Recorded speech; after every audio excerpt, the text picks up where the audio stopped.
Lectrice, bonjour. Gracieuse Robert en vidéo, en chair et en os, pour parler aujourd'hui en tant que lectrice de le livre de bord de la future maman. Ces 9 premiers mois, semaine après semaine. Alors, pour la présentation de ma personne, ce sera en fin de vidéo, comme ça je ne vais pas vous assommer avec ça. On va parler plutôt du livre et donc de mon retour de lectrice et d'utilisatrice, mais là c'est pas forcément Gracieuse qui va parler, c'est la personne qui est derrière par rapport à ce livre. Alors, si vous avez déjà vu une autre vidéo, peut-être que vous avez vu le guide des parents imparfaits, la grossesse, de Candice Kornberg-Hansel et de Camille Srinsky, j'espère que je n'écorche pas son nom. Candice a écrit les textes et Camille les a illustrés de manière très très chouette. Je vous renvoie à l'autre vidéo parce que c'est pas le sujet ici, mais je me suis dit, après tout, je me suis amusée à faire le retour de ce livre, donc tant qu'à faire, autant faire un retour sur ce livre-là qui m'a été personnellement extrêmement utile en tant que femme enceinte en son temps et que j'ai regardé très très régulièrement. Alors voilà, donc si vous avez une femme enceinte dans votre entourage, c'est-à-dire sous votre toit, lisez ce bouquin. Si vous êtes enceinte, lisez ce bouquin. Alors, pas forcément tous les jours, parce que moi ça n'a pas été tous les jours, mais régulièrement pour se rassurer sur un certain nombre de choses. Parce que ce bouquin a été écrit par une sage-femme qui est Marie-Claude Delahaye. Alors je ne sais pas si elle verra cette vidéo, mais je la remercie énormément, et les éditions Marabout aussi, parce que... comment ? Ah bah non, c'est pas une sage-femme, c'est une maître de conférence en biologie cellulaire à l'université Pierre et Marie Curie à Paris. Elle a longtemps enseigné la génétique et l'embryologie. Elle est l'auteure de nombreux ouvrages sur la femme, la grossesse et la maternité. Pourquoi j'ai été inventée qu'elle était sage-femme, cette madame? Je ne sais pas. Non, apparemment non. Mais en tout cas, même si c'est une madame qui est maître de conférence, donc prof en université, et qu'elle a une très bonne connaissance de biologie cellulaire, de génétique et d'embryologie, elle arrive à nous rendre tout ce livre très très accessible. Ça explique les choses de manière concrète et de manière scientifique, mais très pratique. Moi, ça m'a vraiment énormément aidée parce qu'on commence avec la conception du corps, avec la conception du corps interne de la femme, avec les fameuses trompes de Fallope, le vagin, qui est donc ici, avec l'utérus qui est un peu plus haut, qui va abriter le fameux bébé. Elle parle des ovaires, elle parle des trompes de Fallope, elle parle de la cellule, parce qu'on démarre avec une cellule. Elle continue avec les chromosomes, l'ovocyte. Elle parle du cycle de l'ovulation, ce qui peut permettre aussi aux femmes de mieux comprendre leur propre cycle. Ça peut être sympa. Donc ça, c'est avant la grande aventure, comme ils disent. Et après, donc, elle explique aussi, alors ça, c'est pour les femmes enceintes qui s'y perdent, ça c'est souvent, et moi j'ai été aussi concernée, les semaines d'aménorrhée. Parce que donc dans les langages médicaux, ils ont une manière de parler de semaines d'aménorrhée et de semaines de grossesse. Donc l'aménorrhée, c'est à partir du premier jour des règles. Et la grossesse en tant que telle, c'est à partir de ça commence à la 3e semaine d'aménorrhée, donc au 14e jour. Voilà, je ne saurais pas vous en expliquer plus, parce que moi-même, je m'y perds complètement. Mais c'est vrai que elle parle... Alors, elle nous fait les deux, de toute manière. Elle parle de SA, de semaine d'aménorrhée, et de semaine de grossesse. Et donc, il y a tout un tableau qui explique Et il y a plein de tableaux, des outils qui permettent de mieux s'y repérer. Comme ça, quand vous avez votre gynéco qui vous parle de semaine d'aménorrhée ou de semaine de grossesse, parce qu'il vous aime pas et qu'il a décidé de parler dans ces termes médicaux, eh ben, ça vous permet de vous y retrouver. Et donc, voilà, par exemple, là, on va parler d'un cas concret. Premier jour de votre bébé, et donc c'est depuis la 3e semaine, début de la 3e semaine, depuis le premier jour de vos dernières règles. Alors, si vous êtes comme moi, une crétine qui a perdu son agenda alors que je notais comme un métronome à chaque fois mes règles, là je sais pas, ça doit être un acte manqué, j'ai perdu j'avais perdu le bouquin, enfin l'agenda sur lequel je l'avais noté. Donc, quand j'ai été voir ma gynéco pour voir un petit peu si vraiment j'étais enceinte, enfin, vraiment, ça, si je le savais déjà, mais à combien j'étais, etc., elle m'a dit, bah, votre dernière date de règle. Alors, je l'ai regardée. Et vous vous rappelez pas? Bah, non, c'est à peu près cette date-là, mais je ne sais plus. Enfin, j'étais complètement perdue. Et donc voilà, bon bah après, de toute façon, ils arrivent à mesurer et tout, ils arrivent à dater quand même. Mais du coup, le jour d'arrivée du bébé a pris 4 jours ou une semaine de plus après, finalement, on s'est aperçu que non, c'était pas. Mais bon, c'est pas grave. Donc le bébé, il arrive en bonne santé, que tout va bien, le reste, on s'en fout, on oublie tout ça. Et donc, ce que vous avez, c'est que donc le premier jour du bébé, il y a plein d'explications avec comment le bébé s'est formé. Est-ce que c'est un XX ou un XY? XX, petite fille, XY, petit garçon. Comment les spermatozoïdes sont arrivés, comment justement, elle parle aussi de la fécondation qui rencontre des difficultés. Donc, elle parle aussi de la fécondation in vitro, de l'assistance médicale à la procréation, de l'insémination artificielle. Et elle met aussi la to-do list, c'est-à-dire faites chez vous un test de grossesse. Alors bien sûr, je ne veux pas dire que les tests de grossesse ne sont pas bons, mais une prise de sang, là c'est sûr. Et après une visite chez le Gigi, c'est encore plus sûr aussi. Et alors, après, donc au fur et à mesure qu'on évolue dans la grossesse, 2e semaine de grossesse, on a en bref, et là elle explique votre bébé, donc taille de l'ovocyte, parce qu'à ce moment-là c'est encore un ovocyte, formation du disque embryonnaire à plusieurs couches cellulaires qui seront à l'origine de tous les tissus. Votre bébé n'est plus un œuf, mais un embryon. Et au fur et à mesure qu'on avance dans la grossesse, donc le premier mois, par moment, on sent rien du tout, on sait même pas qu'on est enceinte. Il y a des femmes qui sont malades comme pas possible, donc elles le savent tout de suite parce qu'elles commencent à vomir partout où elles passent. Donc ça dépend vraiment. Et c'est pas parce que c'est un premier enfant qu'on va être malade et qu'au deuxième on sera pas malade. Une grossesse n'est pas l'autre, donc il peut se passer plein de choses, le corps a évolué, etc. Il y a d'autres circonstances qui font que, donc ça on peut pas dire. Et donc on va avancer un petit peu, donc là on commence à arriver sur une partie intéressante, c'est la formation du bébé. Donc là on est, alors je vais pas vous faire tout le bouquin, hein, c'est juste pour illustrer un petit peu, on est à la 4e semaine de grossesse, et donc à la 6e semaine d'aménorrhée. Donc, depuis le premier jour de vos dernières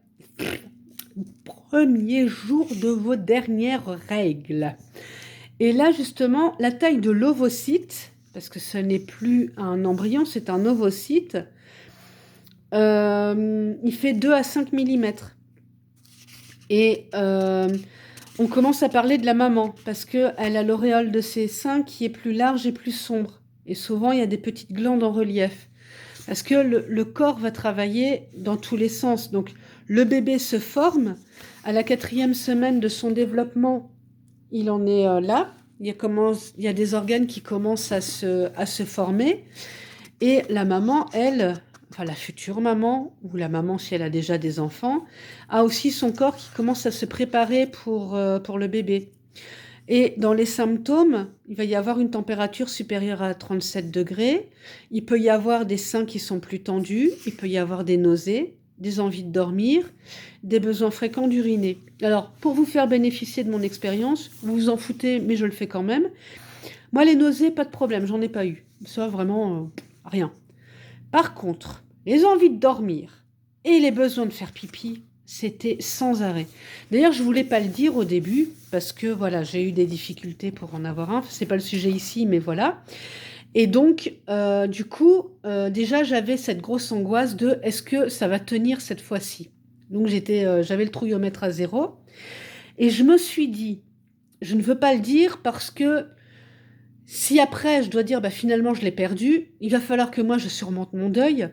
Et il va falloir que je l'annonce aux gens. Et si c'est pour pleurer à chaque fois que je l'annonce, c'est pas forcément très gai. Donc, je voulais me taire. Mais j'allais tellement aux toilettes que je me suis dit, ils vont le voir, quoi, c'est pas possible. Je sais pas, moi, on va dire, pour schématiser, allez, on va dire, j'allais 2 fois aux toilettes par jour. Là, c'était 2 fois toutes les heures. Donc, c'était quand même assez gros. Et finalement, quand j'ai fait le tour pour l'annoncer, ils ont rien vu. Alors, sur le coup, je me suis dit, bah, ils m'aiment pas parce qu'ils font pas attention à moi. Et non, alors, j'étais peut-être discrète, j'en sais rien. Mais non, ils ont rien vu. Et donc, quand j'ai fait le tour pour dire que, voilà, là, j'étais enceinte et que, bah, il allait falloir prévoir que j'allais avoir un congé maternité, etc., etc. Pas tout de suite, mais dans quelques temps. Ils m'ont dit, ah, bah, on n'avait rien vu et tout. Pourtant, j'étais tout le temps débraillée parce que je ne supportais rien. Ça, c'est pas dit là-dedans, mais c'est marrant parce que moi, je ne supportais plus rien qui me serrait le ventre. Très vite, hein. On va dire qu'à la 4e semaine d'aménorrhée, ouais, le premier mois de grossesse, fin du premier mois de grossesse, déjà les jeans et tout, j'arrivais plus à les supporter. Alors les collants, on oublie, et etc. Donc il a fallu que je change de garde-robe très très vite. Et ça aussi, je me suis dit, ouais, je vais me faire griller. Pas du tout. Ils regardent pas mes vêtements, bah, quelque part, hein. Et alors, il parle aussi des conseils, bons à savoir. Alors ça, c'est quand même des conseils à appliquer en prévention de l'hépatite B, d'éviter de consommer des huîtres, des moules et des crustacés, de boire de préférence de l'eau minérale, pour le bébé en formation, bien sûr, et de laver très soigneusement les légumes et les fruits, hein, c'est un peu la base.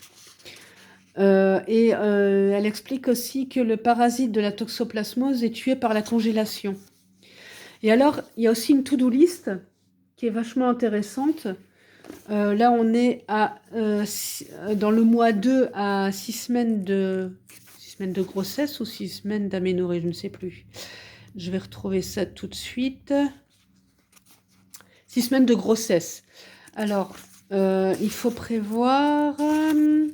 bien sûr, j'ai perdu ma page, parce que je ne peux pas tenir le téléphone en même temps, tourner les pages. Recherche dans les urines de sucre, d'albumine, et puis recherche dans le sang de hépatite B, anticorps de la rubéole, de la toxoplasmose, du sida.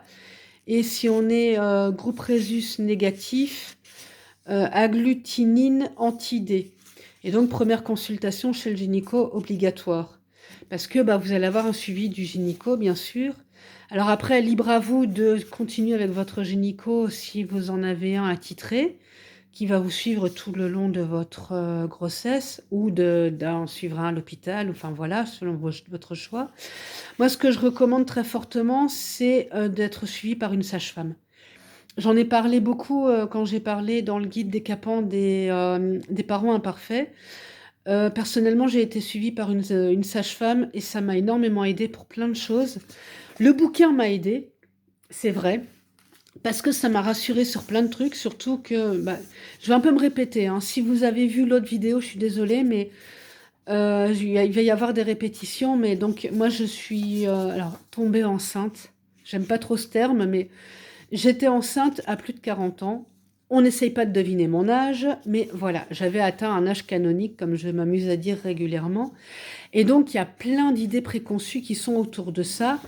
Et je vénère Marie-Claude Delahaye depuis que j'ai lu ce bouquin parce qu'elle m'a aidé à me rassurer sur plein de trucs. Déjà en m'expliquant, pour moi qui suis une maniaque du contrôle, hypersensible et tout, donc un peu beaucoup maniaque du contrôle, j'avais besoin de savoir un peu ce qui se passait dans mon corps pour mon bébé. Est-ce que ça se passait bien? Qu'est-ce qui allait arriver? À quelle sauce j'allais être mangée? Bon, alors pour l'accouchement, j'ai pas voulu savoir tout de suite, hein. Ça, avec mon angoisse des aiguilles et tout, voilà. Mais par contre, je suivais un peu la taille du bébé et tout, ça m'amusait bien, c'était marrant. Bon, alors bien sûr, je regardais aussi les trucs comme manger sainement et équilibré, buvez beaucoup, surveillez votre poids. Non, on ne mange pas pour deux. On mange des bonnes choses pour que le bébé puisse aller puiser ce dont il a besoin dans l'alimentation de la maman, étant donné que ça passe par le cordon ombilical et qu'il reçoit beaucoup de choses. D'ailleurs, la mienne a reçu beaucoup de chocolat, ce qui fait que maintenant on les partage. Et donc après, voilà, elle explique aussi justement tous les éléments et ce que ça apporte, le rôle que ça a et dans quoi on peut les trouver, comme la vitamine D qui permet l'absorption de calcium par l'intestin et son incorporation par les cellules osseuses. Elle est par conséquent indispensable pour la construction d'un squelette solide à votre bébé. Et c'est donc aussi la vitamine de l'antirachitisme. Dans quoi va-t-on la trouver, cette vitamine D? Dans le lait, le beurre, les jaunes d'œufs, le poisson, l'huile de foie de morue. L'organisme fabrique lui-même de la vitamine D grâce aux rayons solaires qui activent la vitamine présente dans la peau. Et donc, si la grossesse a lieu en hiver, votre médecin vous prescrira probablement une ampoule de stérogile vers le 6e mois et une autre au début du 9e. Parce que voilà, ça va permettre de donner la vitamine D dont le bébé a besoin. Qu'est-ce qu'il y a d'autre aussi? Ce qui était pas mal, c'était les symptômes. Moi, ce qui m'a énormément aidé, c'était les symptômes. Parce que par moments, je me disais, bon alors, est-ce que c'est des symptômes qui sont normaux ou pas? De temps en temps, j'allais voir un petit peu plus loin en me disant, ah bah oui, bon bah moi je les ai un petit peu avant. Parce que comme je disais, une grossesse n'est pas l'autre. Et donc, moi j'ai eu des symptômes qui, normalement dans le bouquin, arrivaient un peu plus tard. Et bah chez moi, ça arrivait un petit peu plus tôt. Et justement, donc, j'ai vécu ma grossesse après 40 ans, qui s'est extrêmement bien passée. Pour spoiler un peu l'histoire, j'ai eu un accouchement qui s'est très bien passé aussi. Et donc, tout ça pour vous rassurer, si vous êtes des madames qui avaient plus de 40 ans et qui êtes enceintes, c'est pas parce qu'on a plus de 40 ans qu'on a forcément une grossesse à risque ou qu'on a une grossesse qui se passe mal. Ça n'a rien à voir. Il va y avoir des femmes qui ont moins de 40 ans qui vont avoir des enfants trisomiques ou qui vont avoir des grossesses avec des enfants trisomiques et des femmes de plus de 40 ans qui en ont ou qui n'en ont pas. Voilà. Moi, c'est vrai que je vous avoue que j'ai fait la prise de sang pour le savoir très vite. Du coup, c'est comme ça que j'ai appris le sexe de mon bébé. Je ne voulais pas, mais comme j'ai été regarder les résultats, parce que moi, quand on me pique, quand on me fait une prise de sang, on me la fait pas pour rien. Donc, quand j'ai fait une prise de sang, je l'ai rentabilisée. Elle était pour, justement, pour le test de la trisomie et puis pour d'autres choses. J'ai demandé en même temps, tiens, vous me faites ça aussi, hein, parce que j'avais d'autres examens à faire en même temps. Je dis, tant que vous êtes à pomper du sang, hein, vous mettez l'aiguille une fois dans le bras, et puis vous prenez tout le sang dont vous avez besoin, et vous me faites tous les examens, comme ça je passe qu'une fois, je suis tranquille. Oui, je déteste les prises de sang. Et donc, du coup, comme j'ai voulu avoir les résultats à la maison, parce que j'avais besoin de présenter les résultats au docteur qui me suivait pour d'autres soucis, j'ai vu le sexe du bébé parce que c'est mis dedans. Alors après, je dis, mais t'es une couillonne, toi, parce que finalement, tu voulais pas le savoir. Mais tant qu'on est dans la grossesse et la préparation de l'arrivée de bébé, ça peut être pratique quand on veut acheter des trucs. Parce que si vous attendez un garçon ou une fille, vous n'allez pas forcément acheter les mêmes choses. Je m'explique. Je veux bien qu'on est dans l'égalité homme-femme et tout, mais vous ne pouvez pas empêcher les gens de réagir. Et s'ils voient un enfant avec un pyjama rose, ils vont vous dire « Oh, la belle petite fille !» Et non, c'est un garçon. Alors après, soit vous avez décidé que vous luttez contre tous les trucs et tout, et vous mettez des pyjamas roses à votre fils. Ok, ça vous regarde. Soit vous préférez quand même mettre des pyjamas de couleur plus neutre à vos petits garçons. Par contre, si vous attendez une fille et que vous n'aimez pas le rose, condoléances. Parce que moi, je ne suis pas une grande fan de rose et justement, je veux pas du rose à tout prix pour ma gamine et tout, machin. Eh ben, j'y suis quand même passée parce que on n'a pas le choix. On trouve énormément de fringues roses. Et comme, de par mon grand âge, je ne voulais pas en avoir d'autres, j'ai acheté beaucoup de trucs d'occasion. Ça aussi, c'est un conseil que je vous donne en parlant du bouquin. Parce que ça aussi, c'est des trucs qu'elle dit dans le bouquin. Hein. On ne s'éloigne pas, pour une fois, on ne s'éloigne pas trop du livre. Vous pouvez acheter des trucs d'occasion et franchement, il y a des affaires à faire. Parce que bah, souvent, surtout pour les bébés, ils changent très vite de taille. Donc, ils vont avoir des pyjamas qu'ils vont mettre une fois ou deux. C'est des trucs impeccables. Ou des trucs que les parents ont reçus en cadeau qu'ils n'ont même pas eu le temps de leur mettre. Oh merde, je suis déjà à 20 minutes. Ok. Pardon, j'étais en train de regarder le temps. Je vais quand même essayer d'abréger un petit peu. Je sais pas si je parle du bouquin ou si je parle de la meilleure méthode de vivre sa grossesse, quoi. Bon, je termine. Et donc, j'ai acheté pas mal de trucs d'occasion et du coup, bah, j'ai acheté pas mal de trucs roses et tout ça. Elle parle aussi de... Comment? De quoi elle parle d'autre? Elle parle de faire des exercices, donc aussi de faire pas mal d'exercices. C'est vrai que c'est pas mal. Au niveau du suivi de la grossesse aussi, ça aussi, elle en parle. Je trouve que c'est super important. Parce qu'elle parle de toute la partie biologique, médicale, mais elle donne des conseils aussi. C'est pour ça que je l'ai prise pour une sage-femme. Ou alors c'est à la fin qu'on a des conseils d'une sage-femme. Euh, Elle parle, bah justement, on est enceinte. Enfin, voilà, hein, il y a une personne enceinte dans votre entourage. Et si vous voulez l'accompagner, il va y avoir un accouchement, parce qu'il faut bien le sortir, cet enfant. Et on souhaite pour la femme qui va accoucher que ça se passe de la meilleure manière possible, bien sûr.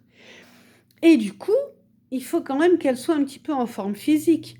Donc, qu'elle suive des cours chez un kiné qui va l'aider musculairement, qui va lui donner des exercices à faire. Je prône les kinés régulièrement avec Gracieuse. Et sincèrement, sans rire, c'est vraiment des personnes qui aident beaucoup. J'ai discuté avec une copine la dernière fois qui me disait qu'elle allait voir un kiné pour l'aider pour tout ça parce que bah, sa sœur a été suivie par un kiné pour sa grossesse. Ça l'a beaucoup aidé pour l'accouchement. Ils vont aussi vous aider à respirer et à comprendre votre corps parce que le corps, il doit quand même expulser un être humain, on va quand même pas essayer de retomber dans le gore, mais un truc qui fait en général 3 kilos.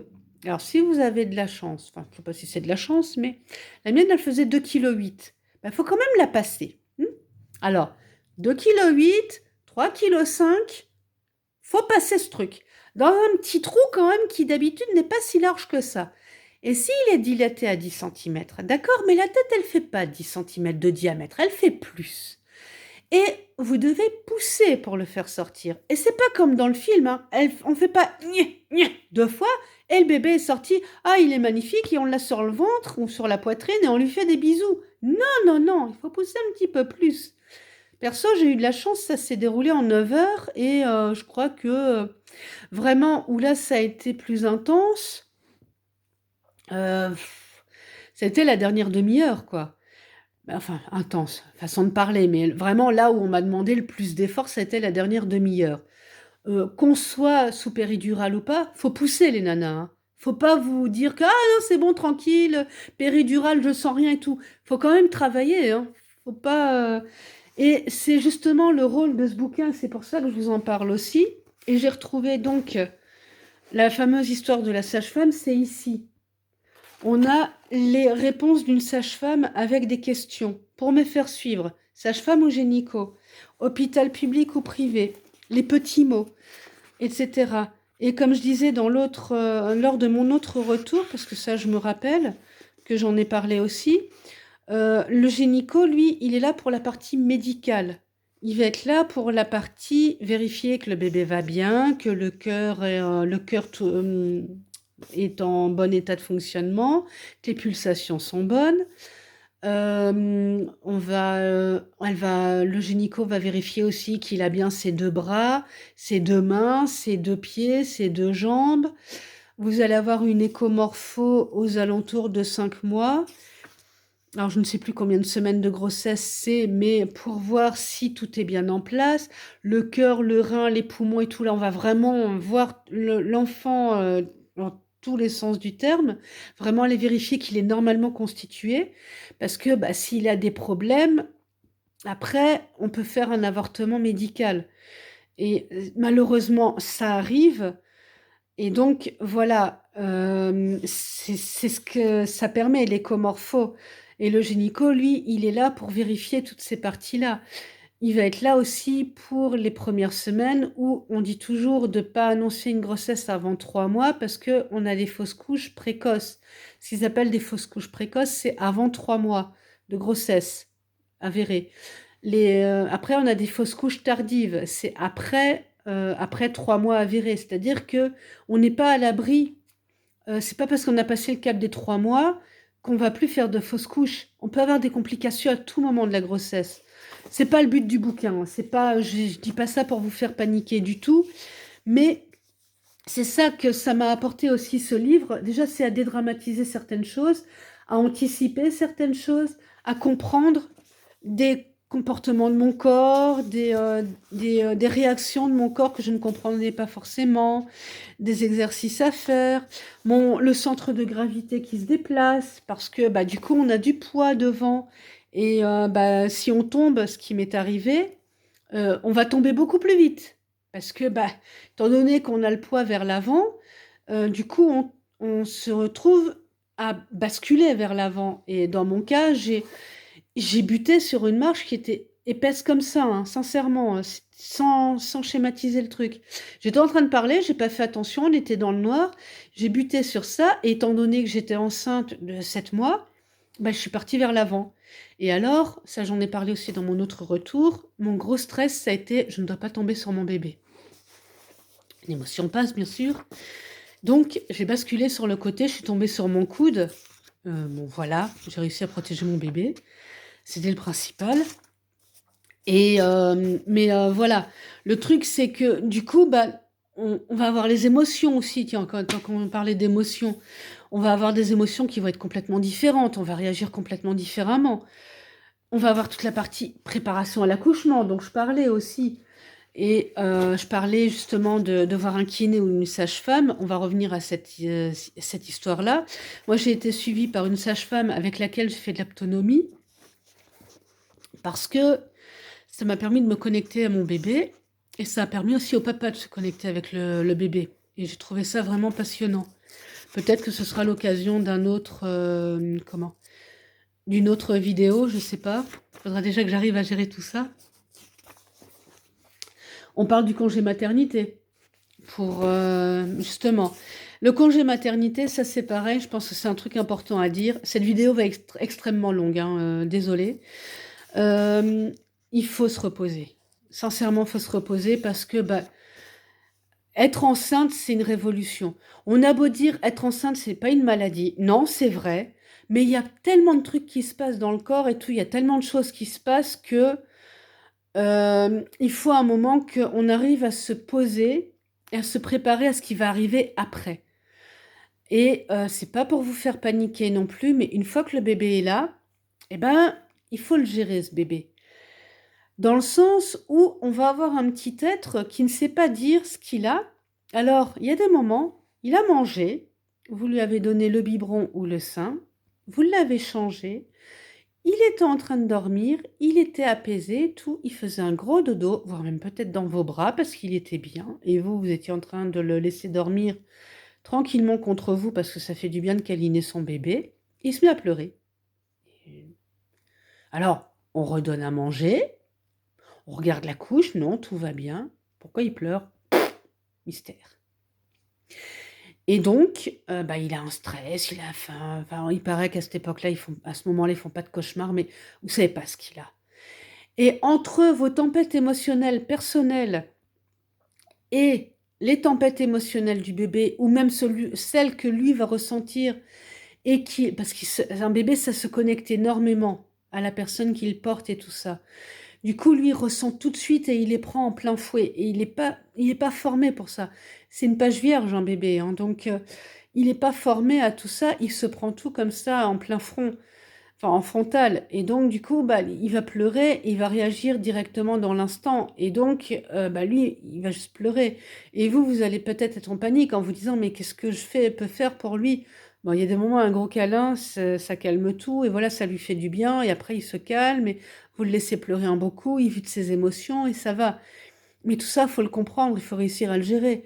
Si vous arrivez en salle d'accouchement, que vous êtes complètement crevé parce que vous n'avez pas pris le temps de vous reposer ou quoi, l'accouchement, ça risque de se passer moins bien parce que vous allez déjà être exténué et au moment de pousser, est-ce que vous aurez encore des forces ou quoi? Donc si vous avez la possibilité et donnez-vous la possibilité, reposez-vous. Franchement, reposez-vous. Alors donc, on va arriver à l'accouchement, justement, en tant que tel. Et la sage-femme parle de tout ça. La sage-femme, elle est là pour parler de tout. C'est-à-dire qu'elle s'occupe de la mère et du bébé. Enfin, du fœtus, comme on l'appelle, et après du bébé en tant que tel, parce que ça devient vraiment un bébé.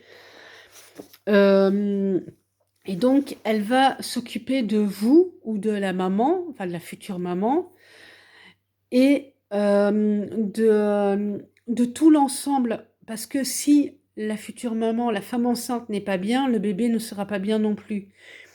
Elle va prendre l'ensemble, elle, et elle peut vous suivre jusqu'au 1 an du bébé. Donc, elle est vraiment là pour répondre à toutes les questions, même les questions pratiques. Le lit du bébé, la chambre, le cododo, les relations sexuelles. Est-ce que le papa doit regarder quand le bébé sort ou pas? Les draps, le matelas aéroslip ou pas? Le siège auto, tout. Elle peut parler de tout et elle est là pour vous accompagner sur tout. Et justement, moi, ce que je disais régulièrement, parce que bon, bah, elle connaissait mon âge, je lui avais dit de toute manière, moi, je me considère comme une jeune maman, enfin, à l'époque. Maman, pas vraiment, mais après, bon, je suis devenue maman. Et je lui ai dit, c'est pas parce que j'ai 40 ans que j'ai plus d'expérience. Il peut y avoir une femme de 27 ans en face de moi qui va avoir eu 2 enfants et je l'aurais écoutée comme une bible sur certaines choses parce que elle a déjà eu 2 enfants, elle a une expérience que moi je n'avais pas. Moi, je lui aurais peut-être apporté au niveau de mon expérience sur la vie, sur d'autres sujets, mais je n'avais pas l'expérience d'être enceinte, d'attendre un bébé et de savoir comment mon corps allait réagir et tout ça, et peut-être même après, comment j'allais gérer le cododo, l'allaitement et tout ça, machin. Donc, je me considérais comme une jeune maman et donc, bah, j'avais tout à apprendre. Et pour en revenir à ce bouquin donne plein de pistes sur comment gérer la grossesse jusqu'à l'accouchement. Répondre à des questions que vous vous posez, peut-être des questions que vous n'osez pas poser à votre gynéco ou à votre sage-femme. Sentez-vous libre de poser toutes les questions parce que je pense qu'il n'y a pas de questions bêtes. Et ils en entendent de tout, enfin de toutes sortes, de tout acabit.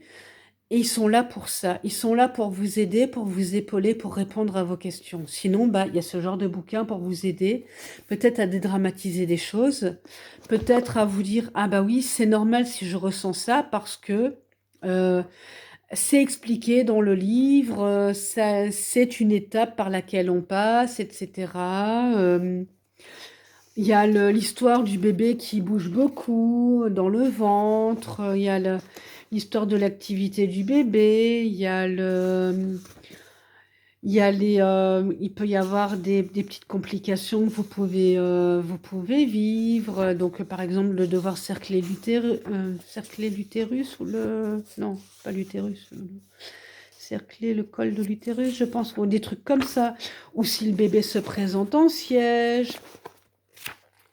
Ou si vous attendez des jumeaux aussi, parce que bah, les grossesses gémellaires, c'est encore autre chose. Enfin, voilà, on parle de tout dans ce bouquin. C'est ça qui est génial. Et alors, moi, ce que j'ai adoré, c'est que tout simplement, c'est semaine après semaine, comme c'est écrit là. Et c'est vraiment ça. Et alors, à chaque début de semaine, je regardais, c'était mon petit rituel de cette époque-là, je regardais, ah bah tiens, j'en suis là, ah et mon bébé, il en est là, ok. Et ah bah j'entame mon 4e mois, ah bah ok, et j'en suis là, ah bah il va se passer ça pendant le 4e mois, ah bah pour ma semaine, voilà, il va se passer ça. Et il y a même une partie légale aussi dont elle parle, bah, si on cherche un emploi, quand prévenir l'employeur de la grossesse. Euh, et du coup, ça permet aussi de passer quelques pages pour aller voir pour les semaines suivantes. Et peut-être se dire, ah bah tiens, moi j'ai tel symptôme. Ah bah ça va, normalement ça arrive à cette semaine-là. Ah bah non, bah moi ça m'arrive avant. Ok, et voilà. Et ça peut être normal, ou voilà. Des choses qu'on n'ose pas dire aussi à son entourage, parce que bah on se sent pas bien, ou on a l'impression d'avoir un alien dans le ventre, ou c'est normal. C'est des choses qu'on n'ose pas dire parce que il y a des gens. Oh, mais comment ça se fait que tu penses que tu as un alien dans le ventre? Tu es enceinte, c'est la chose la plus merveilleuse du monde ou quoi? Non, toi t'es pas à l'aise. C'est normal, tu as le droit de pas être à l'aise. Ça, ça peut arriver. C'est dans ton ventre, c'est ton ressenti. Et si vous êtes le compagnon ou la compagne de cette personne qui vous dit j'ai un alien dans le ventre, ne jugez pas. C'est un ressenti. Ça ne veut pas dire que votre compagne n'aime pas son enfant. Ça veut juste dire que elle est pas bien, que là ça la gratte et tout, et que bah elle a peut-être besoin de s'allonger, ou peut-être besoin d'apaiser le bébé qui bouge. Peut-être que c'est des sensations qu'elle connaissait pas encore et que du coup bah voilà, il faut qu'elle s'habitue avec ces sensations. Parce qu'il faut pas oublier que, justement, enfin ça c'est un truc que j'ai vécu personnellement, on s'imagine que quand le bébé bouge, au début c'est magique. Personnellement, j'ai pas ressenti ça comme quelque chose de particulièrement magique. Il a fallu que je m'habitue à ça. Et du coup, j'osais pas le dire, parce que j'avais peur de qu'on me dise, mais t'es un monstre. Non, je suis pas un monstre. J'ai juste un truc dans le ventre qui bouge, et je me demande ce qui se passe. C'est comme si vous aviez un organe qui se mettait en mouvement tout seul. Eh ben oui, mais par moment, voilà, on s'y attend peut-être pas forcément. Ou peut-être qu'il ébauche pas au meilleur moment, hein, et qu'on a juste envie de lui dire chut, je suis occupée là, je suis en train de m'engueuler avec quelqu'un, arrête. Voilà, donc des choses comme ça. Et si je fais cette vidéo qui est si longue et si je donne autant de détails, c'est que je veux, alors d'un côté, dédramatiser des choses et d'un autre côté aussi retirer des mythes autour de la femme enceinte par rapport au fait que non, être enceinte, ça n'est pas une maladie, mais oui, c'est un bouleversement, c'est une révolution. Et pour la femme enceinte et pour la famille autour. Alors j'inclus là le compagnon, la compagne, les enfants, les personnes qui vivent sous le toit, les grands-parents, etc. C'est pour tout le monde. Et donc, eh ben, il faut le vivre tout ça. Et on va, alors d'un côté, oui, la femme enceinte va peut-être pas supporter qu'on soit aux petits soins pour elle. Peut-être que vous allez voir qu'elle est pas bien, et elle refuse de le voir. Eh ben, faites attention à lui dire différemment. Ou soyez réceptif à d'autres choses. Enfin voilà. Et c'est pour dire aussi que oui, en effet, il y a plein de trucs qui changent. Il y a plein de choses à gérer. Et bah, comme je disais, une grossesse n'est pas l'autre, une situation n'est pas l'autre. Actuellement, donc au moment où je tourne cette vidéo, on est encore en plein confinement en Belgique, confinement complet. Désolée, je vais faire une petite pause mouche. J'ai un petit peu la crève, donc voilà, là je peux me permettre de couper, donc comme ça j'en profite. Donc je disais, je connais plusieurs femmes qui sont enceintes en période de confinement. J'espère pour elles que quand elles vont accoucher, on sera déjà plus confinés à ce point-là et qu'on pourra voir plus de monde pour que les gens puissent voir le bébé assez rapidement, etc. Mais voilà, et je me dis que pour ces femmes, la situation est plus compliquée à vivre pour un certain nombre de raisons parce que on a une situation ambiante qui est très stressante, on a plein de choses qui sont en train de se dérouler, qui ne sont pas habituelles. Plus encore, elles, si c'est leur premier enfant, en tout cas, il y en a une, c'est son premier enfant, elle vit une révolution complète dans une situation qui est extrêmement compliquée. Donc, elle va peut-être réagir complètement différemment de la manière dont elle va réagir d'habitude. Et c'est tout ça aussi qu'il faut prendre en compte. En gros, c'est une manière de dire prenez en compte aussi l'humain et casser les stéréotypes bah justement du plaisir d'aller raconter des accouchements qui se sont mal déroulés. Ou alors le truc que je ne supporte pas, mais ça ce sera plus dans la partie parents, parce que pour ceux qui veulent me suivre encore, je vais faire aussi des retours sur des bouquins par rapport aux parents. Et notamment, j'ai le guide décapant des parents imparfaits sur le bébé de 0 à 3 ans. On va parler d'allaitement. Et alors, ça me faisait faire des bonds. Et bon, j'aime pas le conflit. Je suis quelqu'un qui déteste le conflit, donc pour me faire m'énerver et m'engueuler avec quelqu'un, faut déjà y aller très fort, mais m'entendre dire toute femme peut allaiter, ça me fait faire des bonds comme ça parce que non, c'est pas vrai. Il y a des femmes qui ne peuvent pas allaiter. Et alors, si j'ai un conseil à donner, et je vais essayer de terminer là-dessus parce qu'on est déjà à 40 minutes de vidéo, c'est que ne vous mettez pas dans la situation où vous allez allaiter parce que vous voulez allaiter. Vous aimez votre bébé, vous voulez l'allaiter, vous voulez lui donner le meilleur, c'est très bien, grand bien vous fasse. Vous ne voulez pas allaiter, alors dans la situation où vous ne voulez pas allaiter, c'est votre choix, votre confort, et vous envoyez promener, je reste polie, toute personne qui vous dit « Quoi, tu veux pas allaiter? Mais comment ça se fait ?» C'est votre choix. Je vais arrêter de m'emballer comme ça, mais le truc, c'est qu'une maman qui n'est pas à l'aise avec l'allaitement et qui ne veut pas allaiter son bébé et que l'on force à allaiter son bébé, le bébé va le ressentir, ça va mal se passer pour la maman et pour l'enfant. Et je ne vois pas l'intérêt. En plus, alors, personnellement, j'ai allaité, je suis pro-allaitement, mais je suis surtout et essentiellement pro, on laisse la maman choisir. Et le papa qui dit ma femme doit allaiter, j'ai juste envie de lui mettre une droite. Parce que c'est le corps de la femme et c'est elle qui choisit si elle a envie de mettre un bébé au bout de son téton ou pas. C'est son confort à elle et pour avoir allaité personnellement, ça fait mal. Et si on n'est pas à l'aise avec tout ça, eh bien, laissez la maman choisir. C'est son choix, c'est son corps.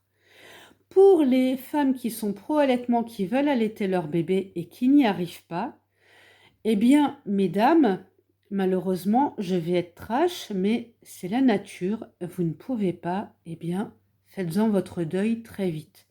Ce n'est pas parce que vous n'allaitez pas votre bébé qu'il n'aura pas tout ce dont il a besoin. Je pense sincèrement, ça n'est que mon avis, et ça n'engage que moi, mais que c'est pas 6 mois, 12 mois, 3 ans d'allaitement qui vont le rendre plus heureux. Vous allez lui donner tellement de choses à côté, tellement d'amour, tellement de bons moments, tellement de câlins, tellement de bonnes choses, que c'est pas l'allaitement qui va déterminer toute sa vie. Il y a tout le reste à côté.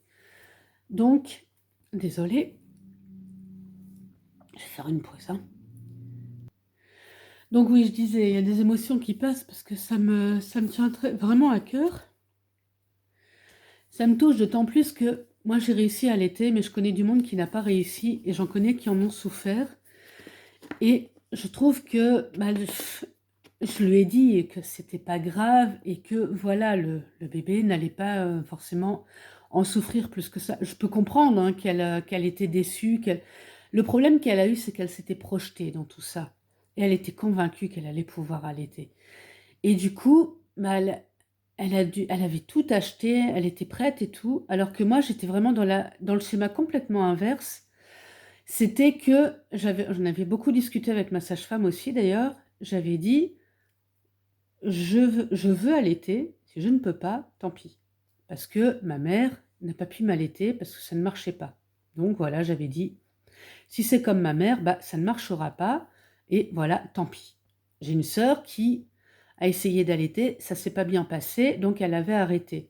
Donc moi, je m'étais dit, avec l'entourage que j'ai, et comme on est quand même avec des liens génétiques un petit peu étroits quand même, ça se trouve, pour moi, ça ne marchera pas non plus. Donc, j'avais fait un peu, quelque part, mon deuil de ça. Je m'étais dit, voilà, moi, je pars du principe que ça ne marchera pas. Comme ça, si ça ne marche pas, je ne suis pas déçue. Si ça marche, tant mieux.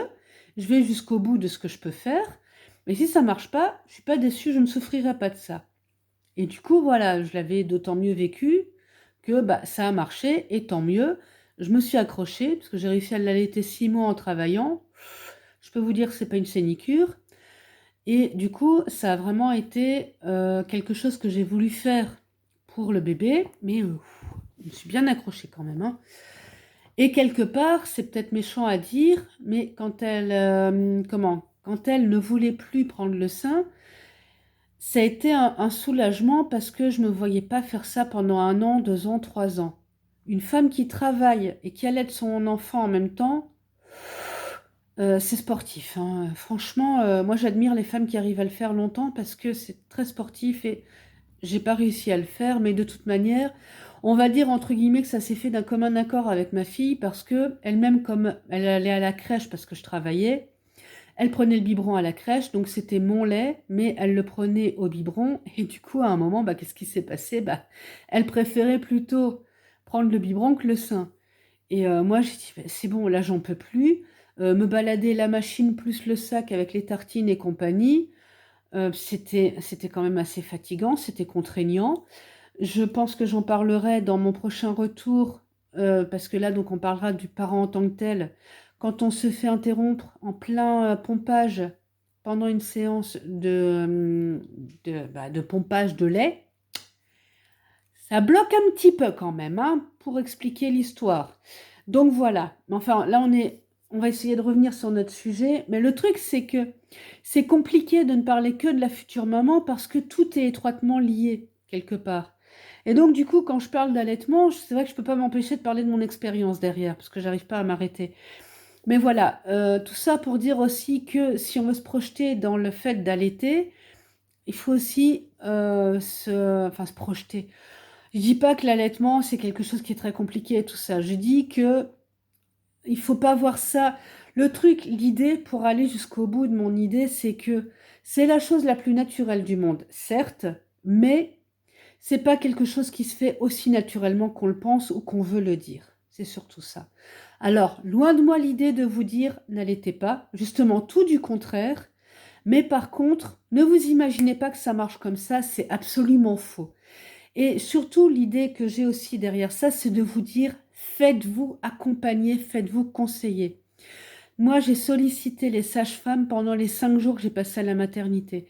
Et je suis restée plus longtemps parce que j'avais peur d'aller toute seule à la maison et de ne pas savoir gérer les débuts de l'allaitement. Et donc, ils m'ont fait rester pour m'accompagner, pour m'aider, pour vous dire. Ils sont là pour vous aider, pour vous accompagner. Et faites-le, profitez-en. Vous voulez allaiter votre bébé? Profitez-en. Posez toutes les questions que vous pouvez poser. Demandez tout. Et après, une fois que vous avez bébé, que vous commencez à l'allaiter, posez encore des questions. Demandez si c'est normal. Demandez à vous aider pour mettre le bébé au sein et tout, parce que c'est très important.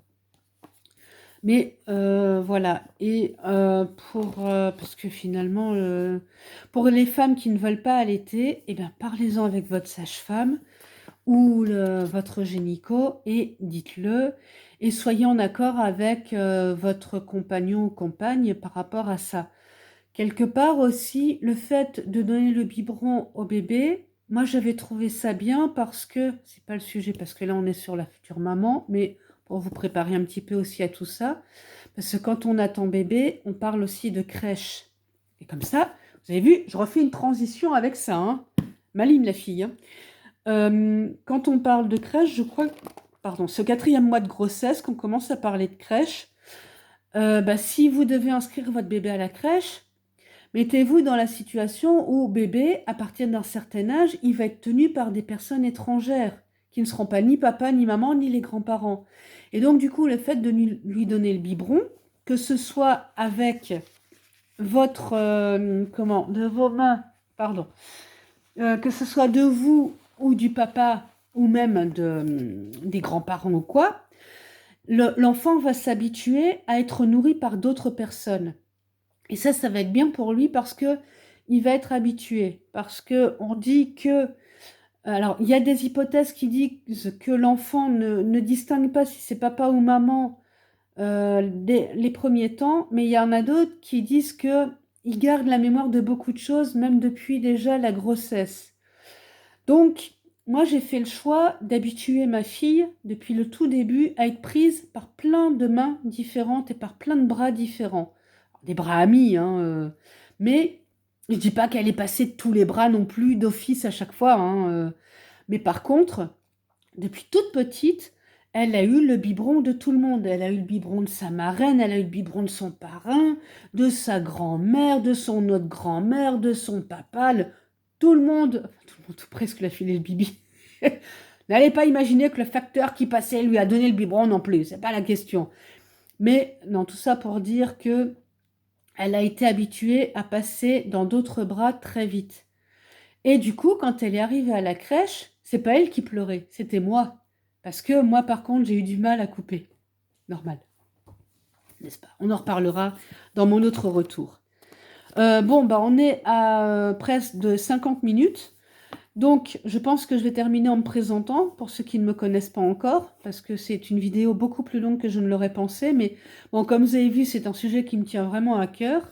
Et j'avais aussi dans le but, en tant que femme notamment, et en tant que maman, de parler d'un certain nombre de choses.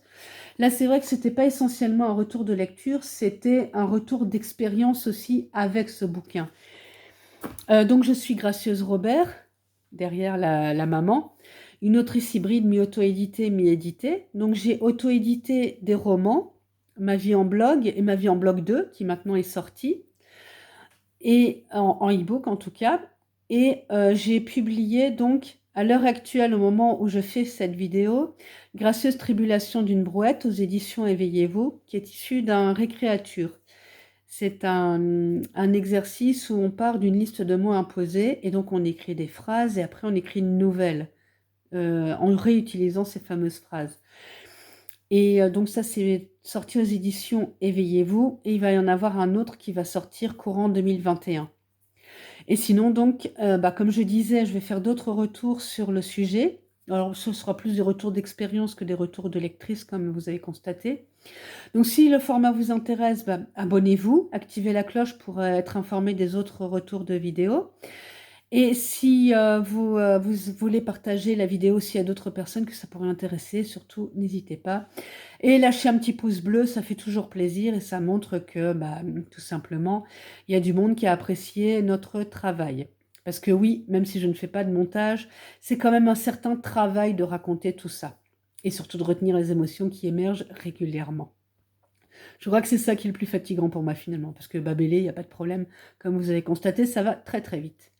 Voilà, donc je vous dis à très vite pour d'autres vidéos et d'autres retours de lecture.